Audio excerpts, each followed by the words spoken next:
Jared Polin, PhonosPhoto.com, and this is your Do you like to do it yourself? Photo News Fix.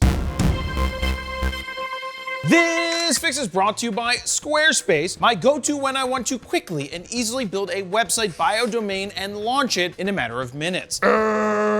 Mount Alliance. I use Squarespace for my personal website at jaredpolin.com. Not only is it simple, easy, and affordable to use, but if you're looking to sell your work online, Squarespace has online stores, offers Squarespace payments so you can accept Apple Pay and much more, and even lets you invoice customers. The truth of the matter is they make it easy to do everything from build a site, sell your work, and get paid. It's just so much easier and more affordable to do it yourself. Do it yourself. To get your 14-day free trial, head on over to squarespace.com/PhonosPhoto. If you decide that it's for you, use the code PhonosPhoto at checkout to get 10% off your first order. First up, could TikTok as we know it in the United States be coming to an end? What are you talking about? According to news reports, TikTok itself might kill off the current version in the United States and release a new version as soon as September 5th. With the old app sunsetting in March of 2026. Now, if you're in the United States, you will need to download this new app, and I can only assume start all over again if you're a creator. Now, last week, Trump, which doesn't make a lot of sense if you're trying to reach the rest of the world.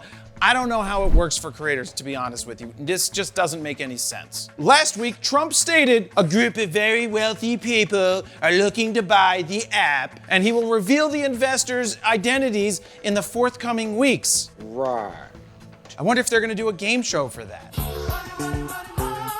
We've heard this tune time and time again. We've also seen the TikTok ban extended 3 times. You know, it's hard to take something seriously when you know they're gonna simply extend the ban time and time again.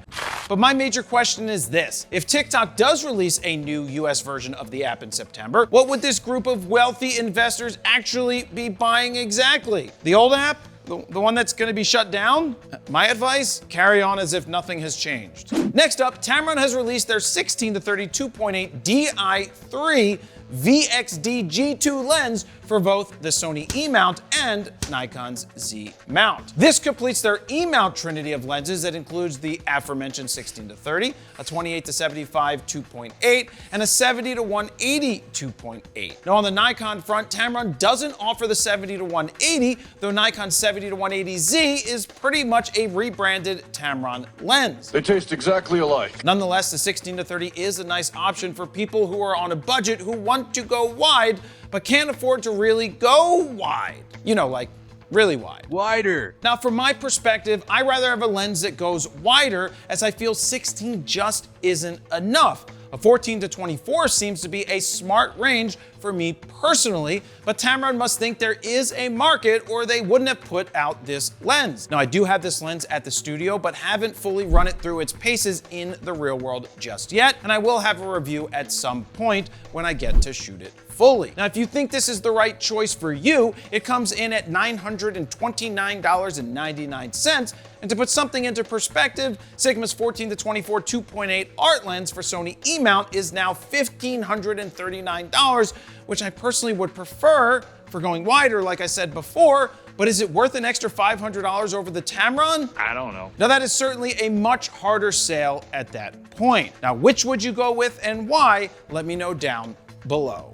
Right before we get to the last story, I know my hair's up and I have sleeves, unlike the beginning of this video. What's up with that? But the next Phronos Photo Bootcamp only has 9 spots remaining. 9! It will take place on Saturday, August 16th, 2025, right here in Philly, with an 8+ hour day of learning and shoots and real-world experience from me and the other teachers that I have at the event. So if you want to get more information and to lock in one of the 9 remaining spots, head on over to the link on the screen or the link that is down in the description, and I hope to see you there. Now, let's get to the last story. And finally, will Canon drop not 1, but 2 new cameras at the same time? Maybe.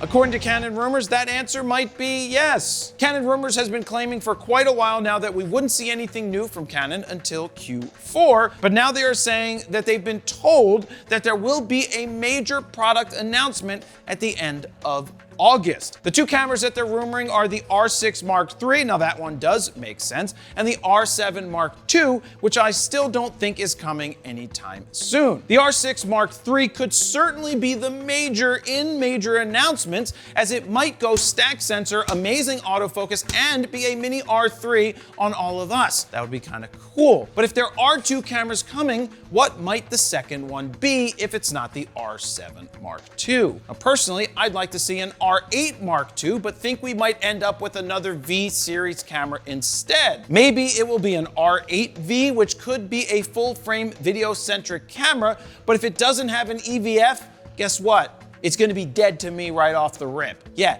dead, because you need to have an EVF, in my opinion. Actually, no, you just need to have an EVF, not opinion, fact. Fact is a term demanding an equal answer with a... What do you think the two new cameras might be if there is a major announcement in August? Let me know down below. And there you have it. Thank you very much for watching. Jared, PolinPhotoPhoto.com. See ya.